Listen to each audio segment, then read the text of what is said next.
చేస్తున్నాను. 2015 ఆగస్టు 10వ తేదీన ఈ లోకాన్ని విడిచి వెళ్ళిపోయినటువంటి జయన్న గారి జ్ఞాపకార్థాన్ని పురస్కరించుకొని వారి కుటుంబ సభ్యులు ఏర్పాటు చేసిన ఈ జ్ఞాపకార్థ కూడికకు దేవుని సేవకునిగా నన్ను ఆహ్వానించినటువంటి కుటుంబానికి వందనాలు తెలియజేస్తున్నాను. అలాగే వేదికపై ఉన్నటువంటి దైవ సేవకులకు వందనాలు తెలియజేస్తున్నాను. నిజంగా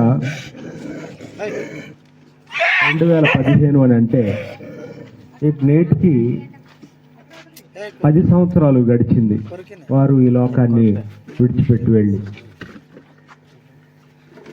ఒక కుటుంబానికి తండ్రి చేసిన సేవ చాలా గొప్పది. చాలామంది మాతృదేవోభవ అంటే తల్లికి మొదటి స్థానం ఇచ్చారు.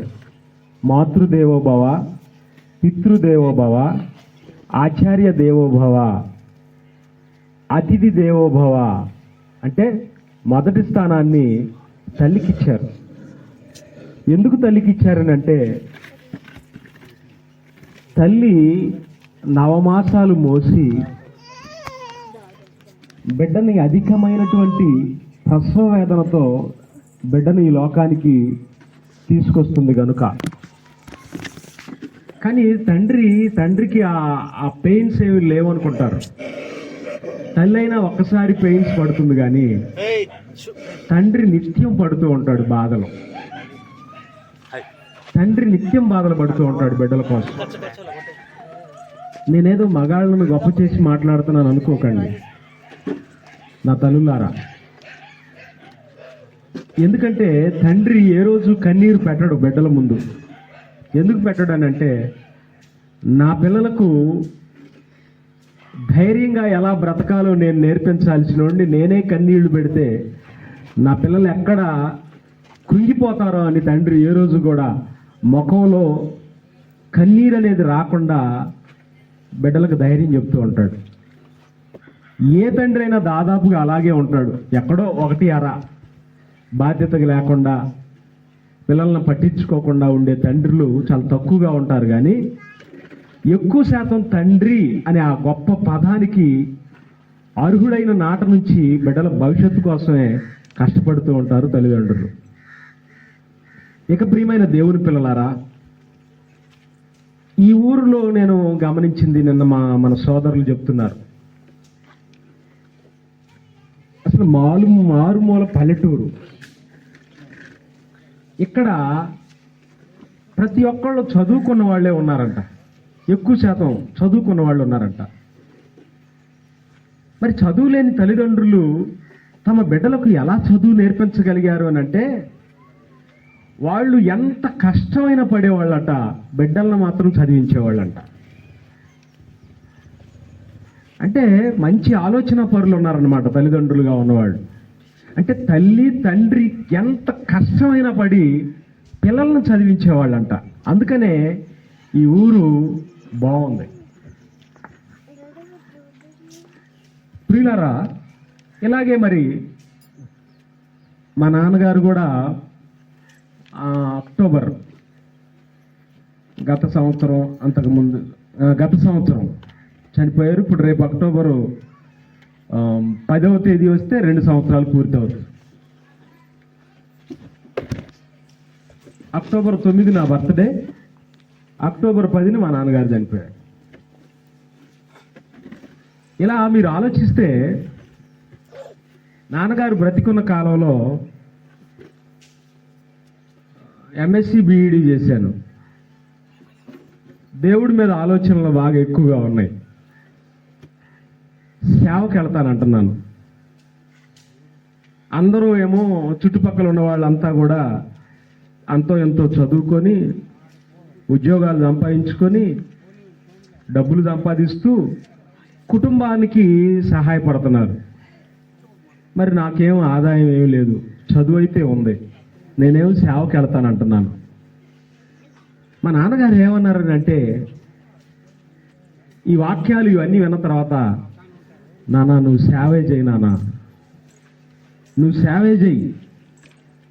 ముగ్గురు ఆడపిల్లలు నాతో పాటు, తోబుట్టువులు ముగ్గురు. మరి ముగ్గురు ఆడపిల్లలు ఉన్నప్పుడు, ఒక్కగానొక్క కొడుకునైనప్పుడు నేనేదో సంపాదిస్తే మా నాన్నగారికి అక్కడికి వస్తానని అనుకోవచ్చు, కానీ ఆయన అలా అనుకోలే. సేవ చేయమనే ప్రోత్సహించాడు. మా నాన్నగారు మాకు ఆస్తులు ఇవ్వకపోవచ్చు, కానీ ఈరోజు దేవుణ్ణి తెలుసుకోవడంలో నాకు సహాయపడ్డాడు. ఏ క్షణం చూసినా ఈ 2 సంవత్సరాల కాలంలో ఎక్కడో చోట జ్ఞాపకం వస్తూ ఉన్నప్పుడు నాకు తెలియకుండానే కన్నీళ్ళు అలా వచ్చేస్తూ ఉంటాయి. ప్రతి చోట గుర్తొస్తాడండి. ఒక స్నేహితుళ్ళ ఓదార్చటం, ధైర్యం చెప్పటం. మీటింగ్కి వెళ్ళి 2 గంటలకు వచ్చాను అనుకోండి, 2 గంటలకు లేచి నా దగ్గర వచ్చి కూర్చొని, ఏంటి నాన్న సంగతులు అంటాడు. 2 గంటలకు సంగతులు చెప్పాలంట మా నాన్నగారికి. ఇట్లా ఒక తండ్రి తన బిడ్డలకు ఎంత సహాయపడతాడనేది ఈరోజు తమ్ముడు దిలీప్, ఇంకా ఉన్నారట, సిస్టర్స్ ఉన్నారట, 5గురో ఎంతమంది ఉన్నారని చెప్పారు, నాకు జ్ఞాపకం లేదు.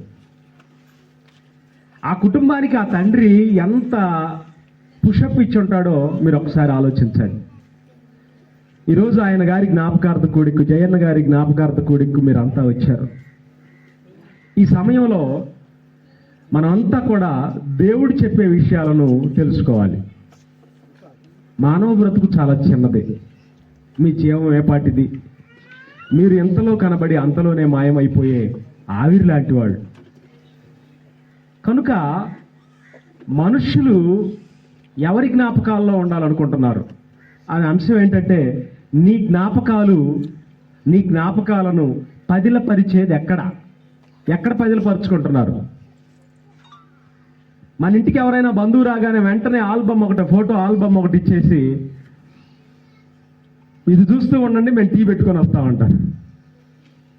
అందులో మీ చిన్నప్పుడు ఫోటో, మీ వివాహం ఫోటో, మీరు చదువుకునేటప్పుడు ఫోటో, తర్వాత మీ పిల్లల ఫోటో, ఇవన్నీ ఫోటోలు అన్నీ చూపిస్తారంటారు. జ్ఞాపకాలను ఫోటోల రూపంలో భద్రపరుచుకుంటూ ఉంటారు. నీ జ్ఞాపకాలను పదిలపరిచేది ఎక్కడ? ఆల్బంలోనా?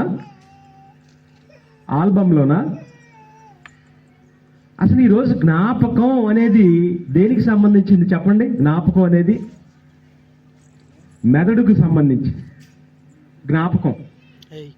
మరి జ్ఞాపకాలు పోతే, మెదడే పాడైపోతే జ్ఞాపకాలు ఏమవుతాయి? ఒక బాబు బ్రెయిన్ డెడ్ అయిపోయి హాస్పిటల్లో ఉన్నాడు. ఏవి గుర్తుపట్టట్లా, తల్లిని గుర్తుపట్టట్లేదు, తండ్రిని గుర్తుపట్టట్లేదు, ఎవరిని గుర్తుపట్టట్లేదు. హాస్పిటల్కి వెళ్ళిన తల్లిదండ్రులు ఈ ఆల్బమ్ తీసుకెళ్ళి, ఇదిగో నాన్న నేను నువ్వు పలానా చోట ఉన్నావు నాన్న, చూడు నాన్న అంటే వాడు గుర్తుపట్టట్లేదు. తల్లి తండ్రి ఇదిగో నాన్న నువ్వు నేను ఇక్కడ ఈ ఫోటోలో ఉన్నాం చూడు నాన్న అని చెబుతుంటే వాళ్ళు గుర్తుపట్టట్లేదు, ఆ అబ్బాయి గుర్తుపట్టట్లేదు. అంటే మనసులో జ్ఞాపకాలు పోతే, మెదడులో జ్ఞాపకాలు పోతే ఇక ప్రయోజనం లేదు. ఆల్బంలో ఫోటోలుండి ప్రయోజనం లేదు, మనసులో నీకుండి అతనికి లేకపోతే ఏం ఉపయోగం లేదు. ఇట్లాంటి పరిస్థితుల్లో దేవుడి నీ జ్ఞాపకాలు ఎక్కడ పదిలపరచబడితే బాగుంటాయి? ఈ ఆల్బమ్ అయినా పాడైపోతుంది. ఇప్పుడు చెప్పండి, మీ పెద్దవాళ్ళు ఉన్నారు, మీ పాత ఫోటోలు చూపించండి ఒకసారి. బ్లాక్ అండ్ వైట్ ఫోటోలు ఉన్నాయి కదా, ఒకసారి చూపించండి. ఫోటోలన్నీ ముక్కుల దగ్గర, వాటి దగ్గర, వీటి దగ్గర చిరిగిపోయి అసలు ఉన్నాయో లేవో ఫోటోలు పాడైపోయి ఉంటాయి. అంటే మనం భద్రపరుచుకోలేకపోయాం. ఒక 30 ఏళ్లే భద్రపరుచుకోలేకపోయాం, ఒక 25 సంవత్సరాలే భద్రపరుచుకోలేకపోయాం. కానీ దేవుడైతే మన జ్ఞాపకాలను భద్రపరుస్తున్నాడు. ఎలాగో కొన్ని విషయాలు చెబుతాను చూడండి. మనుషుల జ్ఞాపకాల్లో ఉండడానికి ప్రయత్నిస్తారు ఎక్కువగా. మనుషుల జ్ఞాపకాల్లో ఉండడానికి ప్రయత్నిస్తారు. ఎలా అంటే, ఒక భర్త లారీ డ్రైవర్ అనుకోండి, లేదా బస్సు డ్రైవర్ అనుకోండి, వారం లేదా నెల ట్రిప్పులు వెళ్ళినప్పుడు పర్సులో తన భార్య ఫోటో పెట్టుకుంటాడు. పర్సులో ఖాళీగా ఉన్నప్పుడల్లా పిల్లల ఫోటో, భార్య ఫోటో చూసుకుంటా ఉంటాడు. అంటే జ్ఞాపకాలని పర్సులో పెట్టుకొని చూసుకుంటా ఉంటాడు అనమాట. ఒక ఆవిడ ఇలాగే డ్యూటీ ముగించుకుంది, వస్తుంది. ఏం కొనుక్కుంది? కూరగాయలు కొనుక్కుంది. బిడ్డలకి వెళ్ళి ఈ వంట చేసి పెట్టాలి, పిల్లల కడుపు నింపాలి, స్కూల్ నుంచి వచ్చి ఉంటారు, ఆయన ఏం డ్యూటీ నుంచి వచ్చి ఉంటాడు అని కూరగాయలన్నీ ఒక సంచిలో తీసుకొని రోడ్డు దాటుతుంది. అప్పుడు ఒక లారీ వచ్చి ఆమెని ఢీకొట్టింది. ఈ తలకాయలో ఉన్న మెదడంతా ఎంత ముద్ద రోడ్డు మీద పడిపోయిందండి. విజయవాడలో జరిగిన సంగతి. కూరగాయలన్నీ చెల్లా చెదరైపోయినాయి. ఏ ఆలోచనతో ఆమె ఇంటికి వస్తుంది? బిడ్డలకు వండి పెట్టుకోవాలి, భర్తకు వండి పెట్టుకోవాలన్న ఉద్దేశంతో కూరగాయలు తీసుకొని రోడ్డు దాడుతుంది. లారీ ఢీకొట్టింది. మెదడంతా పోయి ఆ పక్కన పడిపోయింది. ఆ పడిపోయిన మెదడులో ఏం జ్ఞాపకాలు ఉన్నాయి? ఏమీ లేవు. మానవ మెదడు 1,000,000 ఆలోచనల కొలువు అంట. మరి 1,000,000 ఆలోచనల కొలువు అయితే ఈ మెదడు ఒక్కటన్నా ఆలోచన ఉందా దాంట్లో? పడిపోయిన మెదడులో లేదు. ఇంకొక ఆయన గురించి మీకు చెప్పాలి. గోదావరి నది, దానికి మట్టి కట్టలు అనమాట. మట్టి కట్టలు వరదలు వచ్చినప్పుడల్లా కూడా మట్టి కట్టలు తెగిపోయి పొలాల మీద వరద పడిపోయేది అనమాట.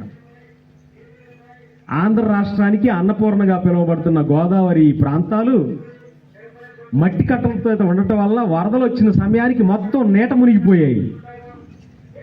కాటన్ దొరగారు ఆ ప్రాంతానికి వచ్చి అప్పుడున్నటువంటి బ్రిటిష్ గవర్నమెంట్తో మాట్లాడి ధవళేశ్వరం దగ్గర ఆనకట్ట కట్టించాడు. ధవళేశ్వరం అనే ప్రాంతం దగ్గర ఆనకట్ట కట్టించాడు. ఆనకట్ట కట్టించిన తర్వాత వరదలు ఊర్ల మీద పడటం ఆగిపోయాయి. చాలా బాగుంది.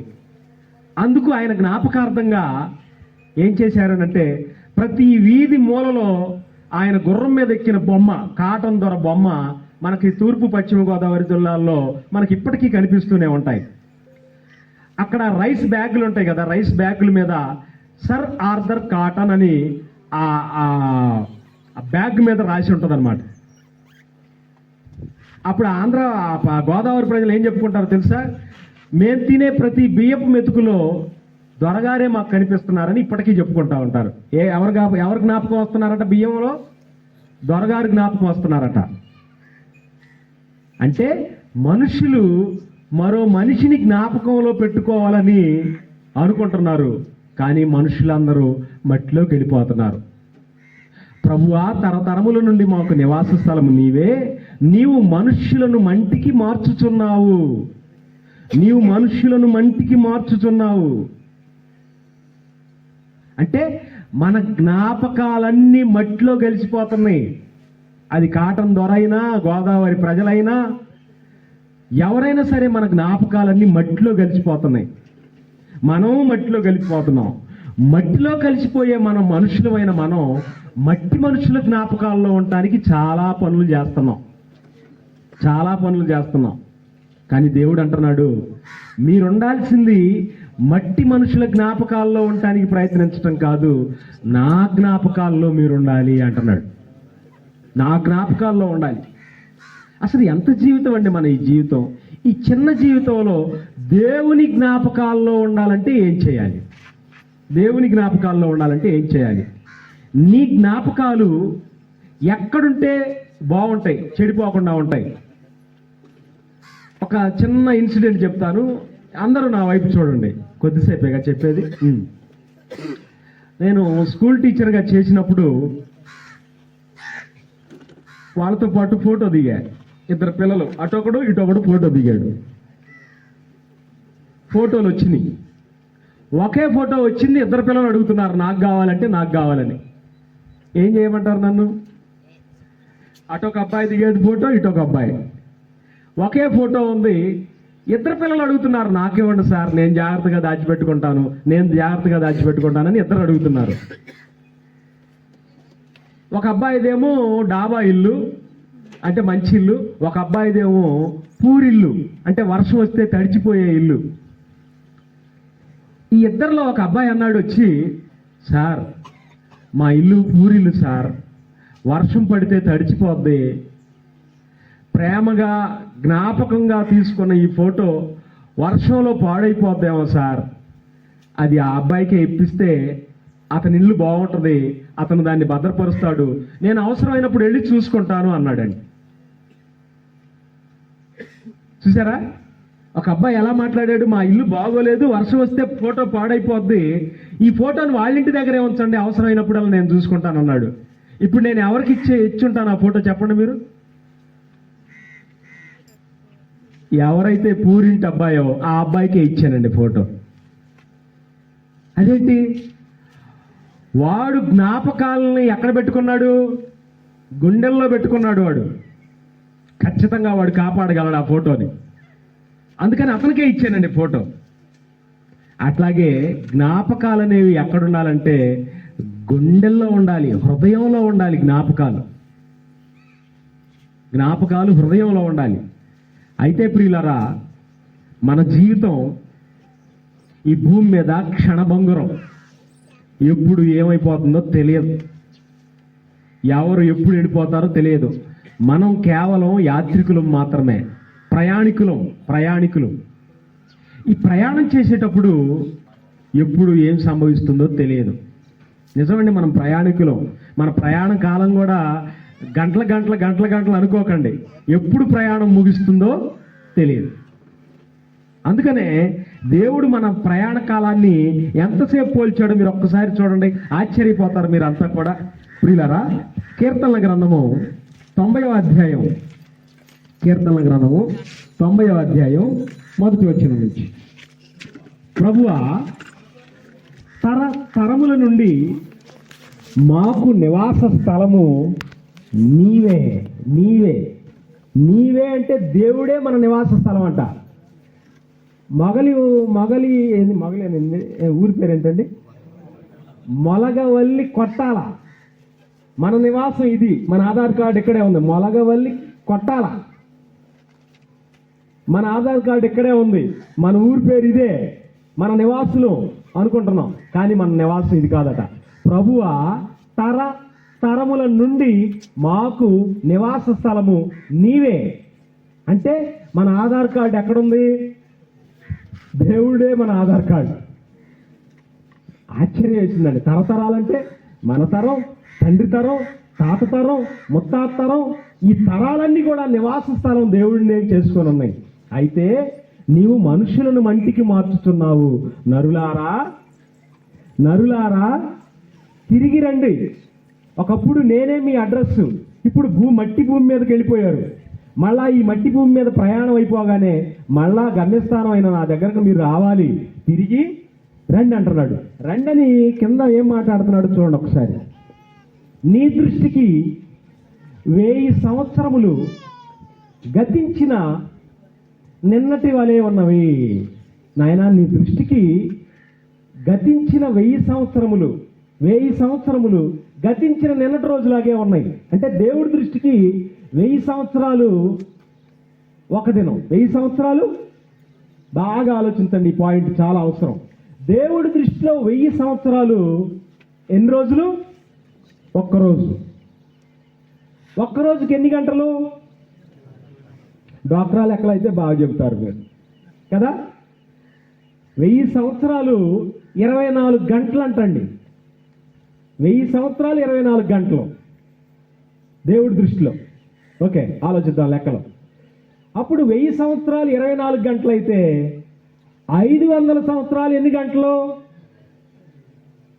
సగం తగ్గించండి. 24లో సగం ఎంత? 12. 1000లో సగం ఎంత? 500. 1000 సంవత్సరాలు 24 గంటలు అయితే 500 సంవత్సరాలు ఎన్ని గంటలు? 12 గంటలు. 500లో సగం ఎంత?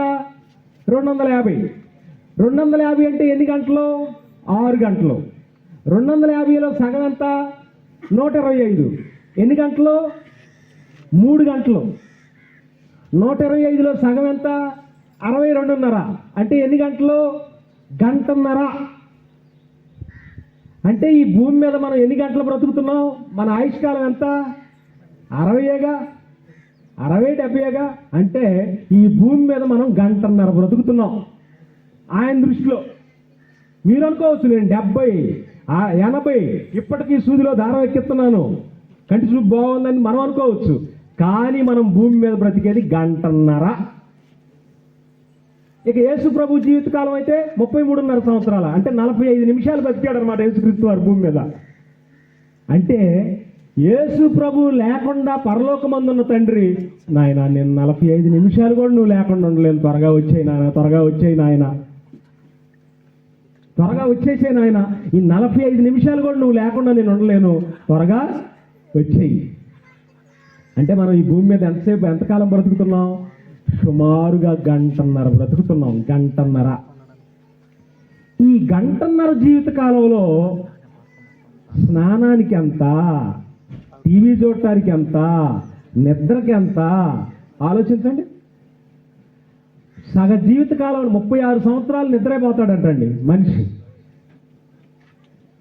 ఏమండి 9 సంవత్సరాలు టీవీలు అదని షికారులు సరదాలే 9 సంవత్సరాలు అంటండి. 36 9 ఎంత ఆలోచించండి. 45 సంవత్సరాలు కుర్చీ మీద కూర్చొని నిద్రపోయేవాళ్ళు ఉంటారు. అదంతా 7 సంవత్సరాలు. అవి ఒక 45, ఈ ఒక 7 సంవత్సరాలు, మొత్తం ఎంత 52 సంవత్సరాలు. మనిషికి ఇవ్వబడిన ఆయుష్కాలం 60 సంవత్సరాలు. 60 సంవత్సరాల్లో 52 ఏళ్ళు ఇవే పోతే మీరు దేవుడి కోసం బ్రతికే కాలం ఎంత? అసలే గంటన్నర. ఈ గంటన్నరలో కొన్ని 5 నిమిషాలన్నా దేవుని కోసం బ్రతుకుతున్నామా దేవుడి దృష్టిలో ఉన్న కాలాన్ని బట్టి? కనుక అందుకనే దేవుడు ఏమన్నాడనంటే, మీ జీవం ఏపాటిది, మీరు ఎంతలో కనబడి అంతలోనే మాయమైపోయే ఆవిరి లాంటి వాళ్ళు అంటున్నాడు. మరి కొద్దిసేపు దేవుడు మనల్ని మెచ్చుకునే విధంగా మనం ఈ భూమి మీద ఏం పని చేస్తున్నాం చెప్పండి? ఏం పని చేయట్లేదు. అసలు దేవుడి గురించి ఆలోచించేవాళ్ళే లేరు. ఏమండి ఒక్క మాట చెప్తాను. మనందరికీ ముఖ్యమంత్రి గారు తెలుసా లేదా? చెప్పండి పేరు. అమ్మో ఇక్కడ అసలుకే రాజకీయ పిచ్చులు ఉన్నాయి అంటాడు. నాకు నెమ్మదిగా తెలిసింది. మీకు ఒక నమస్కారం. అవన్నీ మనకు వద్దు. ఎక్కువగా నీ చుట్టూ ఉన్న సమాజాన్ని ప్రేమించండి. చేయండి, మంచి నాయకుడు కోట్లు వేసుకోండి, అంతా బాగుంది, అందరం కలిసి ఉండాలి, అందరం బాగా బ్రతకాలి, మన మన మన మన ఊరు ప్రజలు బాగుండాలి, మన ఊరు వాళ్ళంతా సంతోషంగా ఉండాలి, ఐక్యంగా ఉండాలి, అది కావాలి. ఓకే. అయితే ప్రియులారా, మనందరికీ ముఖ్యమంత్రి గారు తెలుసు. ముఖ్యమంత్రి గారికి నువ్వు తెలుసమ్మా?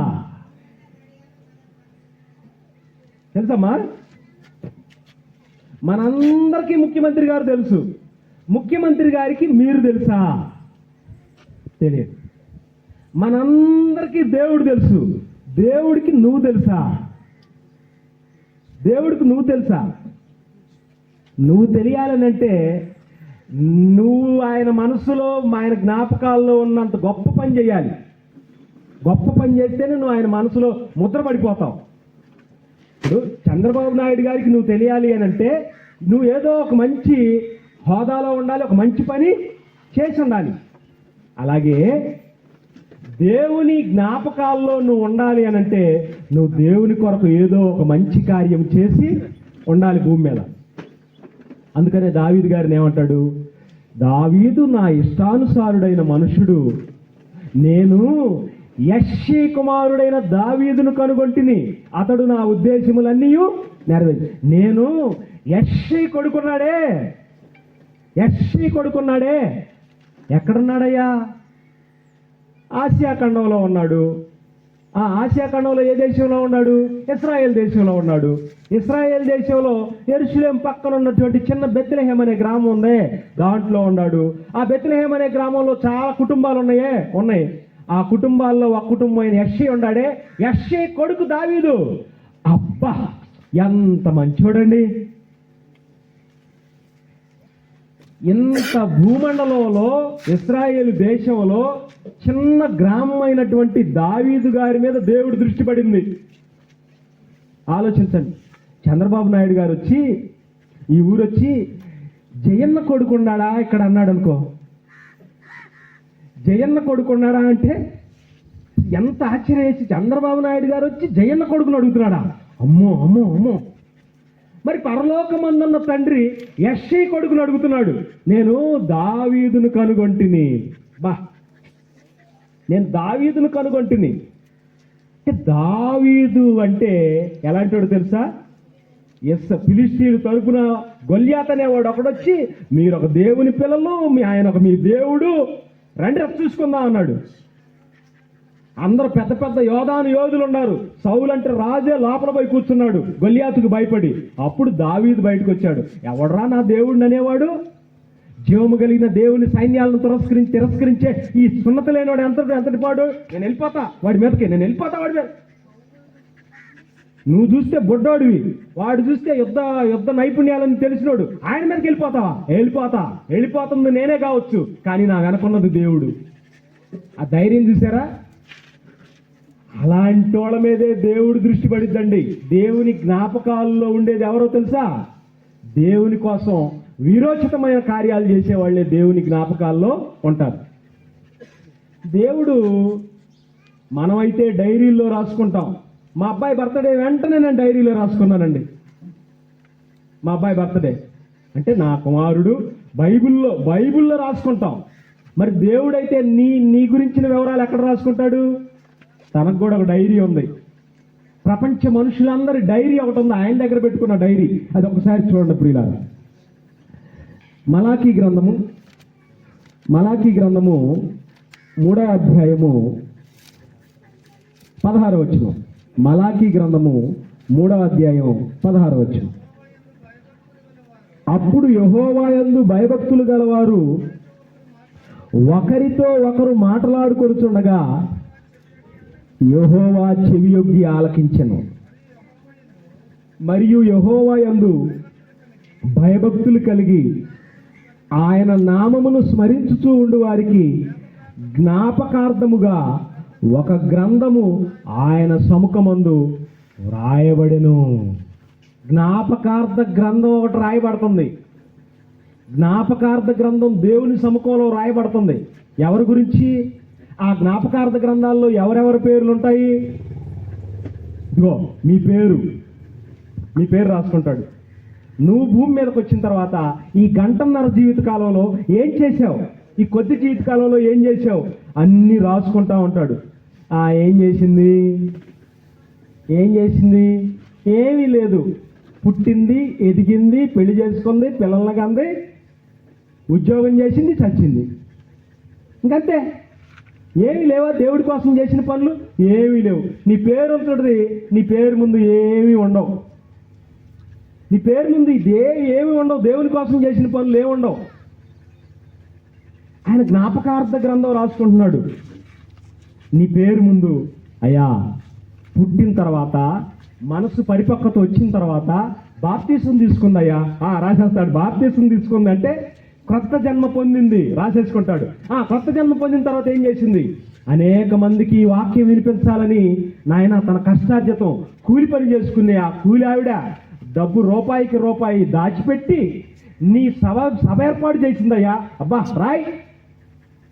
బాప్తీసం తీసుకుంది, సభ ఏర్పాటు చేసింది, తన పిల్లలను దేవుని కోసం పెంచింది, తన భర్తను మార్చుకుంది, అందరినీ కలిపి దేవుని సువార్త కోసం వెళ్ళిపోతుంది.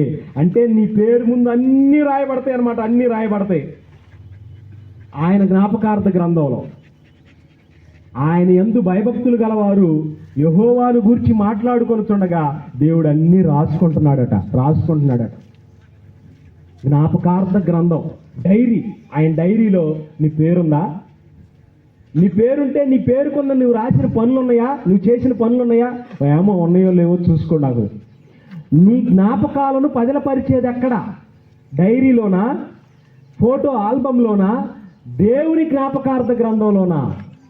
ఈ డైరీ తుఫాన్ వచ్చిందంటే పాడైపోద్ది. ఈ ఆల్బమ్ భూకంపం వచ్చిందంటే పాడైపోద్ది. మరి ఎక్కడా పాడైపోకుండా ఉండేది ఏంటో తెలుసా? దేవుని జ్ఞాపకార్థ గ్రంథం. ఆ దేవుని జ్ఞాపకార్థ గ్రంథంలో నువ్వు చేసిన పనులన్నీ మీటింగ్ జరుగుతుంది. ఎంత సహాయపడ్డారు, ఎంత కష్టపడుతున్నారు, ఎంతమందికి భోజనం పెట్టారు, ఇవన్నీ కూడా దేవుని జ్ఞాపకార్థ గ్రంథంలో రాయబడతాయి. ఇంకొక మాట చెప్పి చూడండి ఒకసారి.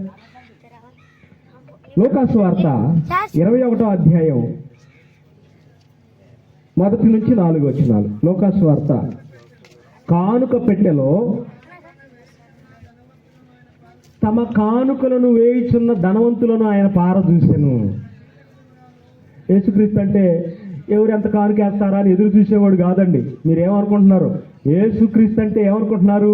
ఈ ప్రపంచాన్ని సృష్టించిన ఆయన. చేప నోట్లో ఏముందో కూడా తెలిసిన ఆయన. చేప నోట్లో ఏముందో, సముద్రం, అందులో ఎన్నో చేపలు, ఆ చేపల్లో ఏ చేప నోట్లో ఏముందో కూడా తెలిసిన ఆయన అనమాట ఆయన. అలాంటి యేసుక్రీస్తు అందరూ ఆదివారం ఆ రోజు విశ్రాంతి దినం నాడు యెరూషలేము దేవాలయానికి వెళ్ళి కానుక వేస్తున్నారంట. అందరూ ధనవంతులు వేస్తున్నారు. ధనవంతులు అంటే ఏంటి? తీసుకో లెక్కలేదు వాళ్ళకి, ఎందుకంటే వస్తుంది, రాబడి వస్తుంది, ఇసిరేస్తున్నారు. దేవుడు మీ మనసు చూస్తాడు. మీరు ఇవ్వచ్చు, అందరికంటే ఎక్కువ ఇవ్వచ్చు. అసలు ఎవరు ఇవ్వకపోయినా నేనే ఇస్తానని గర్వంగా మాట్లాడేవచ్చు.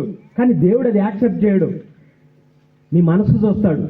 మీరు ఇచ్చేది కాదు, మీ మనసు చూస్తాడు. ఒక ఉదాహరణ చెప్తాను. హోటల్లోకి వెళ్ళినప్పుడు మీరు వడ్డించే వ్యక్తి ముఖం చూస్తారా, లేకపోతే వడ్డించే పదార్థం రుచి చూస్తారా? వడ్డించే పదార్థం రుచి చూస్తారు. బాగోలేదనుక, ఏంట్రా ఎంత డబ్బులు తీసుకుంటున్నారు, ఏ రుచిది అంటారు. అదే ఒకరోజు మీ ఆవిడ ఊరెళ్ళిపోయింది, మీ అమ్మాయి చేసింది వంట, మీ అమ్మాయి చేసింది, వచ్చి రాక వంట చేసింది. నాన్న వంట తీసుకొచ్చి పెట్టింది, ఏదో ఆమెకు వచ్చినట్లుగా చేసి అన్నం ప్లేట్ ముందు పెట్టింది. అప్పుడు ఏమంటారు? నా బంగారు తల్లే, నా మీద ప్రేమతో నీకు వచ్చి రాకపోయినా చేసావు కదా అని అమ్మాయి ముఖం చూస్తారే కానీ వంట రుచి అదేంటి అంత తేడా ఉంది? హోటల్కి పోతేనేమో రుచి చూస్తున్నారు, ఇక్కడ మీ అమ్మాయి చేస్తేనేమో మీ అమ్మాయి ముఖం చూస్తున్నారు. ఏంటి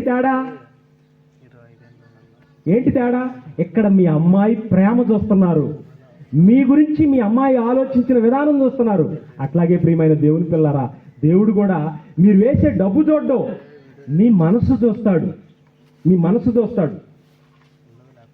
చూడండి, కానుక పెట్టలో అందరు కానుకలు వేస్తున్నారు. అప్పుడు యేసుక్రీస్తు వారు చూసి ఏమంటున్నారు చూడండి. ఒక బీద విధవరాలు 2 కాసులు అందులో వేయిచుండగా చూచి, ఈ బీద విధవరాలు అందరికంటే ఎక్కువ వేసినని మీతో నిశ్చయముగా చెబుతున్నాను. ఏంటి? బీద విధవరాలు వచ్చింది. బీదది, పైగా విధవరాలు. అసలే కుటుంబం గడవని ఆవిడ, పైగా భర్త చచ్చిపోయాడు, చాలా కష్టంగా ఉంది. ఈమె 2 కాసులు తీసుకొచ్చి వేసిందంటండి. అసలే పేదది, భర్త చచ్చిపోయాడు, ఎవరు సహాయం చేసేవాళ్ళు లేరు. 2 కాసులు తీసుకొచ్చి వేసిందంట. ఇంకా ఆ 2 కాసులే ఆమె జీవనం అంట. ఇక అవి లేకపోతే ఆమె చచ్చిపోయిందట ఆ రోజుతో. అంటే ఈ 2 కాసులతో ఏదన్నా కొనుక్కొని తింటే కడుపు నిండి ఆమె బతికిద్ది.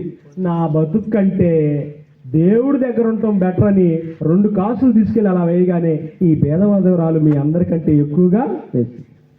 అంటే ఆమె చేసిన పని ఇదిగో ఈ జీవగ్రంథంలో జ్ఞాపకార్థంగా దేవుడు రాయించి పెట్టాడు. అదండి. అంటే మీరు ఎంత ఇచ్చారు, ఏం చేశారని కాదు, మీరు చేసే పని దేవుడి దృష్టికి విలువైందిగా ఉందా లేదా అనేదే చాలా ఇంపార్టెంట్. కనుక మనం మరణించే లోపు దేవుని కోసం ఏదో ఒక పని చేస్తే నీ జ్ఞాపకాలు, నువ్వు చేసిన పనులు ఆయన జ్ఞాపకార్థ గ్రంథంలో పదిలంగా ఉంటాయి. ఇక వాటిని ఎవరూ పాడు చేయలేరు. నీ పేరు రేపు మరణించిన తర్వాత బుక్ ఓపెన్ చేయగానే నీ పేరు కనపడదు. నీ పేరు కనపడగానే మొగలి వల్లి కొట్టాలా, వీళ్ళని కొట్టాలి, మొగలి వల్లి కొట్టాలా, వీళ్ళని మళ్ళీ కొట్టాలా. కొట్టకుండా ఉండాలంటే ఏం చేయాలి? దేవుని పనులు చేసి ఉండాలి. నీ పేరు చూడగానే అబ్బా ఎన్ని మంచి కార్యాలు చేసింది, రక్షణ పొందింది, రక్షణలోకి అందరినీ నడిపించింది, ఈ రక్షణ సువార్తను ప్రకటించింది. కష్టాల్లో కూడా, కన్నీళ్ళలో కూడా వెనక్కి తిరిగి చూడలేదు. వీరవనిత, వీరవనిత. నీ పేరు ముందు ఇవన్నీ కనపడతా ఉంటే, యేసుక్రీస్తు వారు నిన్ను మెచ్చుకుంటా ఉంటే, బళా మంచి దాసుడా, బళా మంచి దాసురాలా, ఎంత కష్టపడ్డావమ్మా ఆ పల్లెటూరులో, జ్ఞానం లేని ఆ వాతావరణంలో దేవుడి కోసం ఎంత బాగా నిలబడ్డావమ్మా. ఒక తమ్ముడు చెప్తున్నాడు, అన్నయ్య మా నాన్నగారు చచ్చిపోయారు అన్నయ్య, మా అమ్మ మమ్మల్ని చిన్నప్పటి నుంచి దేవుని కోసం పెంచింది అన్నయ్య. చూడండి ఆ తల్లి ఎంత త్యాగమో చూడండి. చిన్న వయసులోనే వాళ్ళ నాన్నగారు చచ్చిపోతే తల్లి నిలబడి బిడ్డలందరినీ చదివించి దేవుని భయభక్తుల్లో పెంచింది. ఈరోజు ఆ అబ్బాయి ఈ దేవుని సేవ చేయడం కోసం నిలబడ్డాడు. ఇదంతా త్యాగం కాదా? తల్లులు నిలబడాలి, తల్లులు భక్తి నేర్పాలి బిడ్డలకి. ఇవన్నీ కూడా దేవుని జ్ఞాపకార్థ గ్రంథంలో వ్రాయబడతాయి. అక్కడ రాయబడిన వాటిని ఎవడు తుడపలేడు, అక్కడ ఉన్న వాటిని ఎవరు నాశనం చేయలేరు. నీ జ్ఞాపకాలు పదిలపరచబడేది ఎక్కడ? దేవుని జ్ఞాపకార్థ గ్రంథంలో లిఖింపబడతాయి. ఇంకొక మాట చూసుకొని ముగించుకుందాం ప్రియులారా. మత్తయి సువార్త 24వ అధ్యాయం 14 26 14. మత్తయి సువార్త 26:14. అప్పుడు 12 మందిలో ఒకడు ఇస్కరియోతు యోధ ప్రధాన యాజకుల యొద్దకు వెళ్ళి, నేను ఆయన్ని మీకు అప్పగిస్తే నాకేమిస్తారని అడిగాడు. అందుకు వారు 30 వెండి నాణెములను తూచి, అన్న ఎంత చదువుతున్నారు? 26:16 14 చదవండి. ఇంకొక తర్వాత. అప్పుడు 12 మందిలో ఒకడు ఇస్కరియోతు యోధ ప్రధాన యాజకుల యొద్దకు వెళ్ళి 6 చదువుదాం. 26:6. యేసు బేతనీయులో కుష్ఠరోగి అయిన సీమోని అంట ఉన్నప్పుడు ఒక స్త్రీ మిక్కిలి విలువ గల అత్తరు బుడ్డి తీసుకొని ఆయన యొద్దకు వచ్చి ఆయన భోజనమునకు కూర్చుండగా దానిని ఆయన తల మీద పోసెను. ఒక స్త్రీ మిక్కిలి విలువ గల అత్తరు బుడ్డి తీసుకొని వచ్చిందంట. మిక్కిలి విలువ గల, ఆ రోజుల్లోనే మిక్కిలి విలువ కలిగిన అత్తరు బుడ్డి అంట. మా నాన్నగారు చెప్తూ ఉండేవాడు, ఎకరం పొలం 100 రూపాయలు అంటండి. అప్పుడు 100 రూపాయలు. ఇప్పుడు మా ఊర్లో ఎకరం పొలం 100, ఇప్పుడు దాని విలువ 8 కోట్లు. అప్పుడంటే అప్పుడు 25 ఏళ్ల క్రిందట 100 రూపాయలు ఇప్పుడు 8 కోట్లు అయింది. మరి 2000 సంవత్సరాల క్రితం అప్పటికే మిక్కిలి విలువ కలిగిన అత్తరు బుడ్డి అంట. అప్పటికే 2000 సంవత్సరాల క్రిందటే మిక్కిలి విలువ కలిగిన అత్తరు బుడ్డి తీసుకొని వచ్చిందంటండి. చూసారా ఎంత ఎంత జాగ్రత్తగా దాన్ని దాచిపెట్టిందో. ఆ డబ్బులన్నీ కూడబెట్టి దాంతో ఒక విలువైనటువంటి అత్తరు తీసుకొని వచ్చిందట యేసు ప్రభు దగ్గరికి. ఆయన భోజనానికి కూర్చుంటే భోజనానికి కూర్చున్న వాడి మీద పోస్తుందంటండి. ఇప్పుడు నాకు భోజనం పెట్టి మీరు నీళ్లు పోసారనుకోండి మీద, ఎట్లా ఉంటుంది నాకు? భోజనానికి కూర్చోబెట్టి నీళ్లు పోస్తారా? తర్వాత పోయకూడదా? ఆలోచించండి. అది పోసేసరికి శిష్యులంతా, ఏంటమ్మా నువ్వు చేసే పనులు, ఇంత విలువైన దాన్ని అమ్మి బేదలకు పెట్టొచ్చు కదా, ఆయన తల మీద ఎందుకు పోసావు అని గొడవకు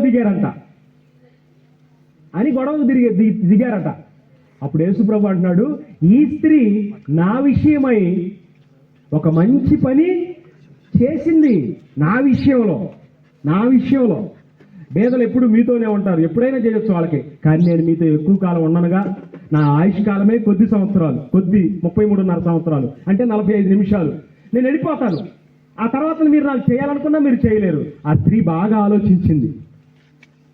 ఈమె నా భూస్థాపన నిమిత్తం చేసింది. సర్వలోకములో ఈ సువార్త ఎక్కడ ప్రకటింపబడుతుందో అక్కడ ఈమె జ్ఞాపకార్థముగా ప్రశంసింపబడును. అంటే యేసుక్రీస్తు కోసం చేసిన ఏ పనైనా జీవ గ్రంథంలో, జ్ఞాపకార్థ గ్రంథంలో వ్రాయబడుతుంది. అది యేసుక్రీస్తు కోసం మీరు ఏ పని చేసినా, నలుగురికి వడ్డిచ్చినా, నలుగురికి అన్నం పెట్టినా, నలుగురు కూర్చోవడానికి కుర్చీలు వేసినా, ఆ పనిలో మీరు ఎంత ఖర్చు పడ్డారో అదంతా దేవుని జ్ఞాపకార్థ గ్రంథంలో వ్రాయబడుతుంది. ఆ జ్ఞాపకార్థ గ్రంథాన్ని టచ్ చేసేవాడు ఎవడు లేడు. మరణం తర్వాత ఈ జ్ఞాపకార్థ గ్రంథం ఓపెన్ అయిపోతాడు, పుస్తకం ఓపెన్ అయిపోద్ది. ఈ పుస్తకం ఓపెన్ అయినప్పుడు మీరు చేసిన మంచి పనులన్నీ ఒకదాని తర్వాత ఒకటి కనపడినప్పుడు మీకు ఎంత బాగుంటుందో మీరు ఆలోచించండి. తమ్ముడు దిలీప్ తమ్ముడు ఎందుకు ఈ మీటింగ్ టైంలో ఇది పెట్టాడు అని అనుకున్నాం. కానీ దాన్ని ఆలోచించాడు ఒకసారి. అంటే కొన్ని 10 సంవత్సరాల తర్వాత వాళ్ళ నాన్నగారిని జ్ఞాపకం చేసుకుంటున్నారు. మేము ఆ టైంలో చిన్నపిల్లలుగా ఉన్నాం. తండ్రి విలువ, తండ్రి కష్టం మాకు ఆ రోజుల్లో తెలిసింది కాదు. ఇప్పుడు మా నాన్నగారు మా కోసం ఎంత కష్టపడ్డాడో మాకు అర్థమైపోయిందని మళ్ళీ ఆయన ఒక్కసారి జ్ఞాపకం చేసుకుంటూ మీ అందరికీ ఈ సువార్తను ప్రకటిస్తున్నాడు. అంటే చూసారా, ఈమె చేసినది జ్ఞాపకార్థంగా ప్రశంసింపబడుతుంది. అంటే ఎంతో మంది స్త్రీలు ఉన్నారు, వాళ్ళెవరికి రాని ఆలోచన ఈ స్త్రీకి వచ్చింది. యేసు ప్రభు తల మీద అత్తర ప్రోక్షణ జరిగించింది.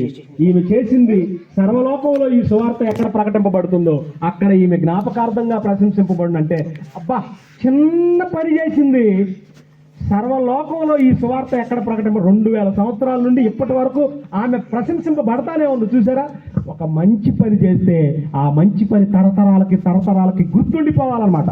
అది చేయాలి, అట్లాంటి పనులు చేయాలి. చేస్తే ఈరోజు 1945లో కట్టారట చర్చి. ఎన్ని తరాలు ఆ చర్చిలోకి వచ్చి వాక్యం నేర్చుకుంటున్నాయి, ఎన్ని తరాలు బాప్తిసం పొందిన పరిశుద్ధులైన వారు అక్కడికి వెళ్తున్నారు. ఏదైనా పని చేస్తే అట్లా ఉండాలండి, ఏదైనా పని చేస్తే అట్లా ఉండాలి. దేవుని జ్ఞాపకార్థ గ్రంథంలో వ్రాయబడే పనులుగా ఉండాలి. అలాంటి మంచి పనులు చేయండి. మేముంటున్న ప్రాంతంలో ఒక రోడ్డు వేపిస్తామన్నారండి. అసలు రోడ్డు అన్ని గుంటలు అండి. అయితే పాపం ఆయనట 6 కోట్లు ఖర్చు పెట్టి రోడ్డు వేపిస్తానన్నాడండి ఒక రెడ్డి గారు. 6 కోట్లు పెట్టి రోడ్లు వేపిస్తాను, వీళ్ళంతా పాపం బాధలు పడుతున్నారు, యాక్సిడెంట్లు కూడా అయిపోయి ప్రాణాలు కూడా పోయినాయండి ఆ రోడ్ల మీద. అయితే గవర్నమెంట్ వాళ్ళు అంటారట, ఆయన రెడ్డి గారు రోడ్డు వేపిస్తున్నాడు, రేపు వచ్చే ఎలక్షన్లో మన పరువు పోయిద్దామని చెప్పేసి రోడ్డు వేయకుండా ఆపేసేసారు. ప్రజలకు మేలు కలిగే పని చేయాలి మనం ఎప్పుడు కూడా, ప్రజలకు మేలు కలిగే పని చేయాలి ఎప్పుడైనా. అట్లాగే మనం ఎప్పుడు కూడా ప్రజలకు మేలు చేయాలి తప్ప ఆ గవర్నమెంట్ ఈ గవర్నమెంట్ వాళ్ళు వీళ్ళు అస్సలు పట్టించుకోకూడదు. క్రైస్తవులుగా మనం అంత మంచి మనసు కలిగి ఉండాలన్నమాట. ఇప్పటికీ అలాగే ఉందండి రోడ్డు, ఒకళ్ళ మీద ఒకళ్ళు వంకలు పెట్టుకొని రోడ్డు అలాగే వచ్చేసారండి. ఏదేమైనా కూడా మనం ఏం చేయాలంటే ఈ మనుషులందరినీ కాపాడే ఒక అత్యుత్తమైనటువంటి పనులు చేయాలి. దేవుని జ్ఞాపకార్థ గ్రంథంలో నీ పేరు, నా పేరు, మన ఊరోళ్ళ పేర్లన్నీ ఉండాలంటే మనం సహాయం చేయాలి, కష్టపడాలి, దేవుని పని కోసం కష్టపడాలి. ఓకేనా? కనుక నీ జ్ఞాపకాలు పదిలపరచబడేది ఎక్కడంటే దేవుని జ్ఞాపకార్థ గ్రంథంలో మాత్రమే పదిలపరచబడతాయి, అంటే భద్రపరచబడతాయి. మనుషుల జ్ఞాపకాల్లో ఉండటానికి మనుషులకి మీరు ఎన్ని చేసినా కూడా మర్చిపోతారు. ఈరోజు కడుపు నిండా అన్నం పెట్టారనుకోండి, మళ్ళీ రేపొద్దున నీకంటే ఒక బిర్యానీ వేరే వాళ్ళు పెట్టారనుకోండి, నిన్ను మర్చిపోతాడు, బిర్యానీ పెట్టినవాడు గుర్తుపెట్టుకుంటాడు. ఎవరిని ఎప్పుడు గుర్తుపెట్టుకోవాల్సింది ఎవరినో తెలుసా? నీకు వాక్యం అందించి నీకు దేవుణ్ణి పరిచయం చేసిన వాడిని ఎప్పటికీ గుర్తుపెట్టుకుంటారనమాట. పరలోకం వెళ్ళినప్పుడు మీ జ్ఞాపకాలు పోవన్నమాట. కనుక పరలోక సంబంధమైన పనులు చేయండి, యేసుక్రీస్తు సంబంధమైన పనులు చేయండి, సువార్త పనులు చేయండి. మీ జ్ఞాపకాలను దేవుని సన్నిధిలో ఉన్న జ్ఞాపకార్థ గ్రంథంలో పదిలపరచుకోండి. ఈ మంచి కార్యక్రమాన్ని ఏర్పాటు చేసి దేవుని జ్ఞానాన్ని ప్రకటించినటువంటి మరి జయన్న గారి కుటుంబం సజీవులుగా ఉండి ఇంత మంచి కార్యానికి మరి నాంది పలికినటువంటి జయన్న గారి కుటుంబం అంతటికి కూడా శుభాకాంక్షలు తెలియజేస్తూ మీ కుటుంబం అంతా దేవునిలో వర్ధిల్లాలని మనస్ఫూర్తిగా కోరుకుంటూ ఈ కార్యక్రమాన్ని మరి ప్రార్థనతో సెలవు తీసుకుంటాను. ప్రార్థన చేసుకుంటాను. ప్రేమ కలిగిన మా తండ్రి, మీకు వందనాలు నాయన. ప్రపంచ మనుషులందరికీ ఆయుష్కాలం ఇచ్చి ఆ ఆయుష్కాలాన్ని కొద్ది కాలంగా ఇచ్చి ఈ కొద్ది కాలంలో నా కొరకు ఏం చేస్తారు, చేసిన ప్రతి పనిని డైరీలో నమోదు పరుచుకోవాలని మీరు ఎదురు చూస్తున్నారు. ఈ భూమి మీదకి వచ్చిన తర్వాత బిడ్డలని, భవిష్యత్తు అని, పొలాలని, స్థలాలని, పార్టీలని, ఉద్యోగాలని ఈ విషయంలో పడిపోయామే తప్ప మీరు రాసుకోవడానికి సిద్ధంగా ఉన్నారని మేము ఆలోచించి మంచి పనులు చేయడానికి మాత్రం మేము సిద్ధంగా లేము. అలాంటి మాకు మీ వాక్యం ద్వారా ఆలోచన కలిగించినందుకు వందనాలు తెలియజేస్తూ, జయన్న గారి జ్ఞాపకార్థ కూడికను పురస్కరించుకొని మాకు ఈ ఆలోచన చెప్పినందుకు మీకు వందనాలు తెలియజేస్తూ, జయన్న గారి కుటుంబం అంతటినీ ఆశీర్వదించమని కోరుతూ, వచ్చిన మీ బిడ్డలందరినీ పేరు పేరు వరుసన దీవించమని మీ జ్ఞాపకార్థ గ్రంథంలో వారి పేరు చెరగని ముద్రగా నెలకొల్పుకునే భాగ్యమునిమ్మని కోరుకుంటూ, క్రీస్తు నామమున ఈ ప్రార్థన మీకు సమర్పిస్తున్నాను తండ్రి. ఆమెన్. అందరికీ వందనాలు.